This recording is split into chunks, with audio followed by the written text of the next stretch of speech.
Hi అండి. నమస్తే. Welcome to Priya's kitchen talks. ఇవాల్టి వ్లాగ్‌లో వచ్చేసి గుత్తి వంకాయ మసాలా కూర చూద్దాము. కాకపోతే మనం రెగ్యులర్‌గా చేసే రెసిపీ కాదండి. కొంచెం డిఫరెంట్‌గా ఉంటుంది. చెనిగ్గింజల ఫ్లేవర్ ఎక్కువుంటుంది. చాలా బావుంటుంది. మసాలాలన్నీ కూడా ఎక్కువ వేయకుండా సింపుల్‌గా, టేస్టీగా ఎలా చేసుకోవాలో ఈ వీడియోలో చూద్దాము. ఇదొచ్చేసి ఇవాళ లంచ్‌లోకి నేను చేసుకున్నానండి. లంచ్‌లోకి రైస్ ఇంకా గుత్తి వంకాయ మసాలా కూర మాత్రమే చేశాను. ఇంకా ఈవినింగ్ ఇంకేదైనా చేసుకుందాంలే అన్నట్లు నేను సింపుల్‌గా ఈ లంచ్‌లోకి ఒకటే కర్రీ చేశాను.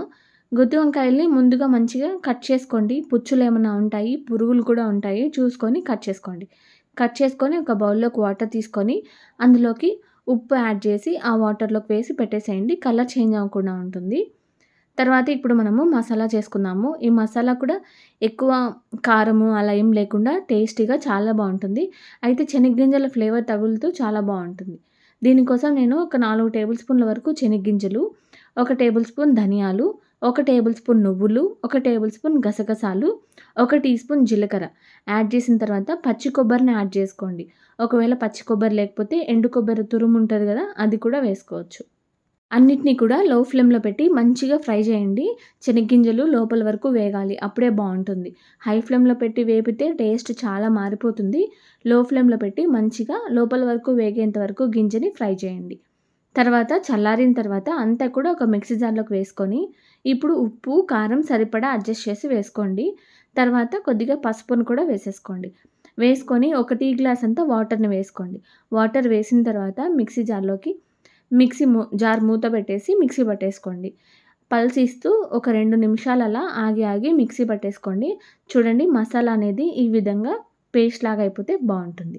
ఈ విధంగా మిక్సీ పట్టి పక్కన పెట్టేసేయండి. ఇప్పుడు మనం ఉప్పు నీళ్ళలో వేసి పెట్టాం కదా వంకాయలు, ఆ వంకాయల్లోకి ఈ మసాలాని మంచిగా స్టఫ్ చేసేసేయండి. మొత్తం అన్ని వంకాయలకి కూడా కొద్దిగా ఎక్కువ క్వాంటిటీలో మసాలాలు వేసి, ఆ మసాలా పేస్ట్‌ని ఎక్కువ క్వాంటిటీలో వంకాయలోకి వేసి మంచిగా స్టఫ్ చేసి పక్కన పెట్టేసేయండి. ఇప్పుడు మిగిలిన మసాలా ఉంటుంది కదా! దాన్ని అలానే ఉంచండి. మనం కర్రీలోకి యాడ్ చేసుకుందాము. తర్వాత ఇక్కడ నేను 2 మీడియం సైజ్ ఆనియన్స్ తీసుకున్నాను. తర్వాత 2 పచ్చిమిర్చిని కూడా తీసుకున్నాను. ఆనియన్స్‌ని, పచ్చిమిర్చిని సన్నగా కట్ చేసుకోండి. ఆనియన్స్ వీలైనంత సన్నగా చాప్ చేసుకుంటే బావుంటుంది. ఇందులో మనము టొమాటో వేయమండి. ఈ రెసిపీలో టొమాటో వేయరు. చాలా బావుంటుంది అయినా కూడా. ఈ విధంగా ఆనియన్‌ని కూడా మంచిగా కట్ చేసి పక్కన పెట్టేసుకోండి.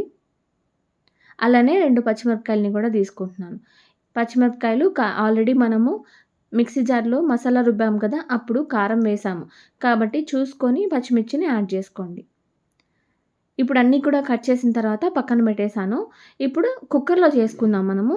వంకాయలు ఎప్పుడూ కూడా మనము ప్యాన్‌లో ఫ్రై చేస్తే మొత్తం బాగా ఉడికినట్టు అనిపించదు నాకు. అందుకనే కూడా నేను ఎక్కువ శాతం కుక్కర్‌లోనే చేస్తాను.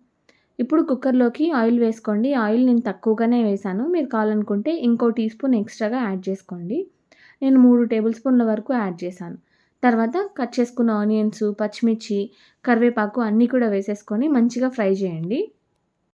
ఆనియన్స్ బాగా సాఫ్ట్ అయిన తర్వాత ఒక టేబుల్ స్పూన్ వరకు అల్లం వెల్లుల్లి పేస్ట్ యాడ్ చేసుకోండి. ఈ అల్లం వెల్లుల్లి పేస్ట్ ఇప్పుడు వేయకపోయినా మనం మసాలా రుబ్బుకున్నాం కదా మిక్సీ జార్‌లో, అందులో వేసుకున్నా సరిపోతుంది. అల్లం తెల్లగడ్డ వేసుకున్నా కూడా బానే ఉంటుంది. ఒక 4 తెల్లగడ్డలు, ఒక ఇంచు అల్లం ముక్కని మిక్సీ జార్‌లో వేసుకొని రుబ్బుకున్నా సరిపోతుంది. లేదంటే అల్లం వెల్లుల్లి పేస్ట్ ఇక్కడ వేసుకున్నా కూడా బావుంటుంది.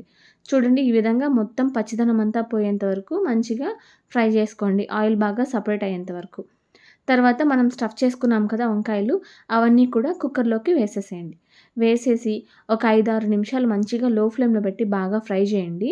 వంకాయలనేటివి మనకి బాగా మెత్తబడాలి. అంటే కొంచెం మగ్గాలనమాట లోపల. చూడండి ఈ విధంగా కలర్ చేంజ్ అవుతూ ఉంటుంది. ఈ విధంగా కలర్ చేంజ్ అయ్యేంత వరకు లైట్‌గా మిక్స్ చేస్తూ కలుపుకుంటూ ఫ్రై చేసుకోండి. ఈ విధంగా ఫ్రై చేసుకొని పక్కన పెట్టేసేయండి. ఇప్పుడు మనం మిక్సీ జార్‌లో మసాలా పేస్ట్ ఉంది కదా! అది కూడా మొత్తం వేసేసుకోండి. మసాలా వేసుకున్న తర్వాత అదే జార్‌లోకి ఒక గ్లాస్ వాటర్ యాడ్ చేసుకొని, ఆ వాటర్‌ని కూడా అందులో వేసేసేయండి. వేసేసి మళ్ళీ లో ఫ్లేమ్‌లోనే పెట్టి, ఆ మసాలా అంతా కూడా కొంచెం బాగా ఉడికేంత వరకు ఉడికించండి. ఇక్కడ మనకి ఒక 50% వరకు వంకాయలైతే ఉడికిపోతాయి. ఈ స్టేజ్‌లో ఒకసారి చెక్ చేసుకోండి. ఉప్పు గానీ, కారం గానీ ఏదన్నా తక్కువ అనిపిస్తే యాడ్ చేసుకోవచ్చు.